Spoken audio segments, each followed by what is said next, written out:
I'm going to use John to demonstrate some of the problems that may happen to you from time to time on the range. The first problem we're going to talk about is chunking the ball, taking real deep divots. Okay. So if you were out on the golf course taking very deep divots, which Warren took a few of those there on that first segment, if you started to take very deep divots and then all of a sudden didn't hit the ground, what would be going wrong? Why would this be happening? And I'm going to try and show you basically what happens when you start taking a deep divot. Okay, John, you can just set up to an imaginary golf ball. The number one cause would be that the club shaft gets very steep or very vertical. Now that happens because your shoulders start the downswing or your upper body lunges at the golf ball. There's a lot of focus down at the ball and you pull the club down with too much left arm action or the right shoulder goes out. Now the handle of the club gets very close to the ground or close to the ball, but the club head is still up here. So there is nothing left to do but to slam down into the ground. And after you do that several times, then your next thing will be to start down the same way, but lift your body, fold up the arms because it hurts to hit the ground like that. So John, could you make a bad swing? We put this club down from the top camera to show the line that we're trying to hit on. This is actually the target line. But John would be coming down very steep and hitting down into the ground. Very deep divots. Another reason that could be happening is a reverse pivot. And that would be on your backswing to be staying on your left leg, sort of sinking into the cement here on your left leg.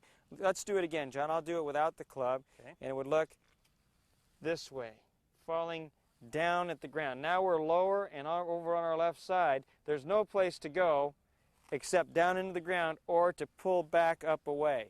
So actually this chunk shot followed by a thin shot is the same swing. It's just that you make a correction for the chunk that's not really what you should be working on. So John, let's talk about what we should be doing. Okay? First thing, put the ball on a tee.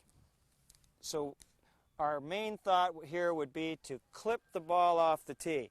John, you might take some of that mud off that golf club there. Now, I'd have John just make a couple swings and actually try to clip the tee out of the ground.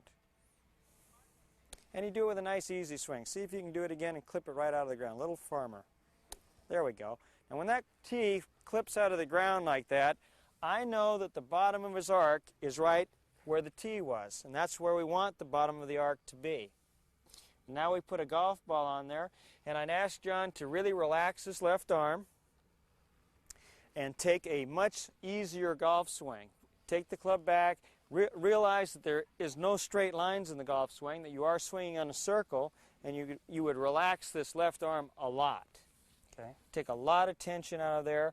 Really feel less tension in the hands, and as you start down, letting the club fall down. Just let it relax. Let gravity work for you. Do a couple practice swings there, John, at about, I'd say about 60% effort. He might also feel that there is a little move over to the right foot. But once you start chunking the ball, get away from that golf ball, make some practice swings, and get used to brushing the ground, and then take a tee and clip the tee out of the ground a few times, and then resume hitting golf balls. So now let's go ahead and hit a golf shot at about 60%, Johnny. There we go. Now the idea here would be to at least push the tee over or even clip the tee out of the ground. Let's try one more. Okay. Nice, easy swing. Get the ball off the ground and just clip the tee.